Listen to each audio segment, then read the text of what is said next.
पाकिस्तान की एक political party से ताल्लुक रखने वाले लीडर जिनका नाम है नवाज शरीफ, उनकी एक सोशल मीडिया पर वीडियो वायरल हो रही है और सोशल मीडिया पर ये बोला जा रहा है कि उन्होंने इस वीडियो में हनुमान जी जैसा रूप जो है वो अपनाया है, उनके जैसा गेटअप किया है। तो आज हमारे साथ इसी मौजू पर बात करने के लिए मौजूद है भारत की बेटी एडवोकेट नाज़िला खान। हर हर महादेव, जय जय श्री राम, भारत माता की जय। आप क्या कहेंगे इसके बारे में? उन्होंने भेष जो है वो हनुमान जी का नहीं लिया है, हनुमान जी का गदा उठाया है।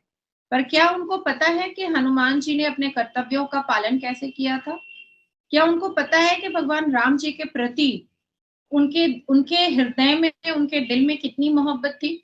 क्या उनको पता है कि हनुमान जी ने जब लंका में आग लगाई थी तो किस लिए लगाई थी? क्या उनको पता है कि जब सीता मैया का अपहरण रावण के द्वारा किया गया था तो सबसे ज्यादा हनुमान जी सामने थे उनको ढूंढने के लिए?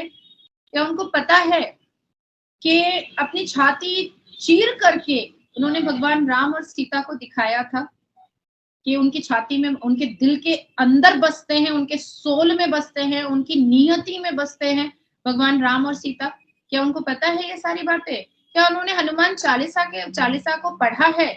मुझे भी संस्कृत में हनुमान चालीसा समझ में नहीं आया था, पर जब मैंने उसके अर्थ पढ़े, जब मैंने उसको ट्रांसलेट करके पढ़ा, तब पता चला कि भाई जितने भी रावण टाइप के लोग हैं और जितने भी टेररिस्ट टाइप के लोग हैं और जितने भी अश्लील टाइप के लोग हैं, वो जैसे भूत भागता है ना, वैसे ही हनुमान चालीसा पढ़ने से ऐसे अश्लील भागते हैं। बहुत पावर है हनुमान चालीसा में। निम्रा, अगर आप हनुमान चालीसा अपनी गाड़ी में लगा करके या अपने घर में अगर आप लगा करके किसी भी मोबाइल पर अगर आप सुनिएगा या टीवी में सुनिएगा या साउंड बॉक्स में सुनिएगा, कान गर्म हो जाता है, रोंगटे खड़े हो जाते हैं हनुमान चालीसा सुनने से। तो क्या उनको ये सारी चीजें पता है? वो जानते हैं ये सारी चीजें? भूत पिशाच निकट नहीं आवे, महावीर जब आगे उसका कुछ है जो अभी मैं सीख रही हूँ। तो ऐसी बातें हैं कि हनुमान चालीसा पढ़ने से भूत और पिशाच भी दूर दूर तक मतलब ऐसा भागते हैं कि जिसकी कोई कल्पना भी नहीं कर सकता है। तो गदा उठा लेने से कोई हनुमान जी जैसा बन नहीं सकता है। गदा उठा लेने से नवाज शरीफ अपने पुराने पापों को धो नहीं सकते हैं। गदा उठा लेने से हनुमान जी की तरह नवाज शरीफ कभी भी बहु बेटियों को नजरें नीची करके देख नहीं सकते हैं। मैं पूछना चाहती हूँ कि गदा तो उठाया है नवाज शरीफ ने, क्या पाकिस्तान की बेटियों को भी सुरक्षा वैसा ही देंगे जैसा हनुमान जी के हृदय में महिलाओं के लिए इज्जत थी? गदा तो उठाया है नवाज शरीफ जी ने। जी बोल दे रही हूँ आज, क्योंकि आपके आने वाले प्राइम मिनिस्टर वही है, क्योंकि आपके यहाँ तो आपके वोट से आप नेता नहीं चुनते हैं। तो क्या जिन बच्चियों का 5 साल की उम्र में निकाह मुद्दा हुआ है, जिन औरतों का बलात्कार हुआ है, जिन बहुत बच्चियों का ऑर्गन ट्रैफिकिंग हुई है, जिन बच्चियों के साथ ऑनर किलिंग हुई है, तो ये सारी चीजें वो ठीक कर देंगे। अब हम जब नेता चुनते हैं ना, अभी आपने शो स्टार्ट करने से पहले पूछा कि आपके यहाँ इलेक्शन कब है। हमारे यहाँ जब भी इलेक्शन हो, नेता जनता चुनेगी। नेता जो है, अपना नेता जनता ही चुनेगी, इसके अलावा कोई नहीं चुन सकता है, किसी की इतनी हिम्मत नहीं है। और वही नेता बेहतरीन होता है इस देश के लिए या किसी भी देश के लिए जिसको चुन करके जनता लेकर के आती है, क्योंकि जनता को पता होता है कि उसका नेता कैसा होना चाहिए। क्या आप यंग हैं, युवा हैं उस देश की, पाकिस्तान इस्लामिक रिपब्लिक देश की आप युवा हैं, क्या आपने कोई मेमोरेंडम पढ़ा, कोई ऐसी किताब, कोई ऐसा रेगुलेशन पढ़ा जो इलेक्शन से पहले मैनिफेस्टो जो जारी होता है उसको पढ़ा, जिसमें ये बात बताई गई है कि अब पाकिस्तान में जितनी भी लड़कियां हैं वो खुले आम आराम से घूम फिर सकती हैं, उनको कोई तकलीफ नहीं होगी?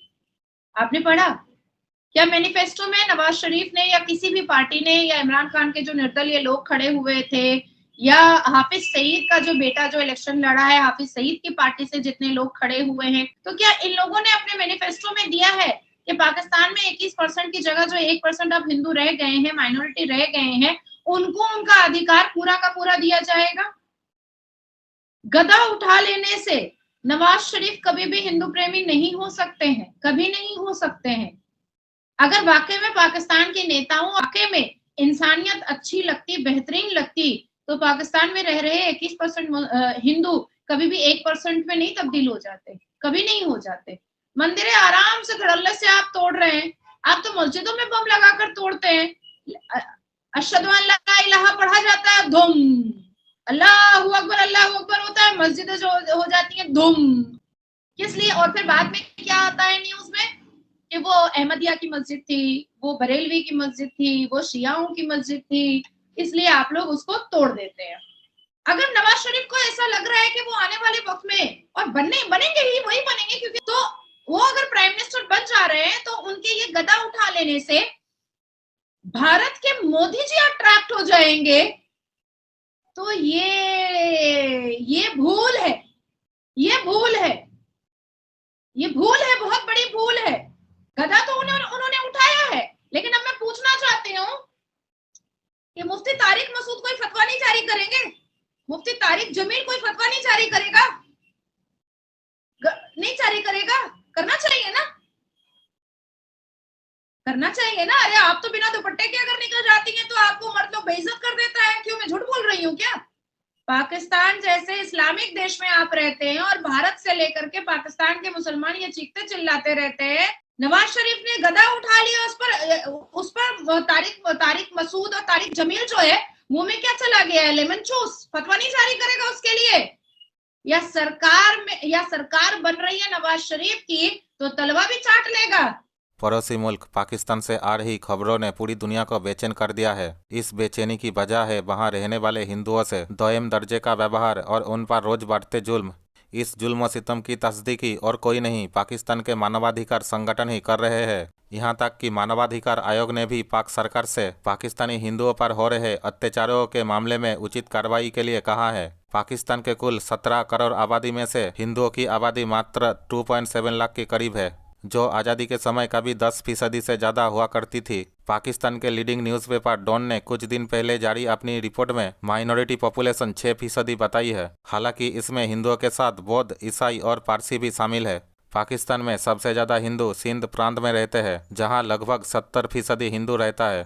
साल 2010 में मानव अधिकार आयोग की रिपोर्ट में साफ कहा गया था कि देश में हिंदू लड़कियों की स्थिति बहुत अच्छी नहीं है। उनके साथ अपहरण के बाद रेप किया जाता है, उसके बाद उन्हें धर्म परिवर्तन के लिए मजबूर किया जाता है।